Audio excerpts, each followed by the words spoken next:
Happy fasting, guys! These are healthy suggestions for you by your friendly holistic reconstructive surgeon, Dr. Hadiza. Once the fast is broken, your body can rehydrate and gain energy from the foods and the drinks that you consume. Having not eaten for a long period, you may find it helpful to eat slowly when breaking your fast, and to also start with plenty of fluids and low-fat, fluid-rich foods, such as fruit, vegetables, water, milk, fruit juices or smoothies, yogurt, soups, and stews. Yes, we want variety. Have so much variety, right? Generally, fruits, vegetables, milk, and yogurt contain natural sugars for energy, so avoid consuming a lot of foods or drinks with added sugars to avoid those calories. Do you know this drink called zobo? It's a healthy drink made up of hibiscus sabdarifa, also known as roselle leaves or sorrel leaves.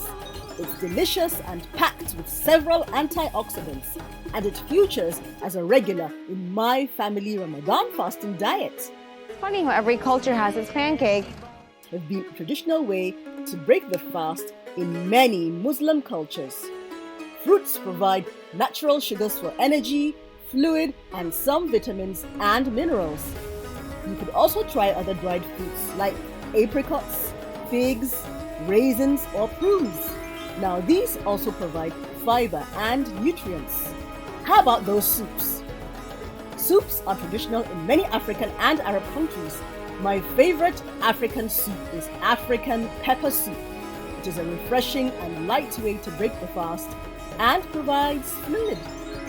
Traditional soups are based on a meat broth and often contain pulses like lentils and beans, and starchy foods like pasta or grains, providing nutrients and energy.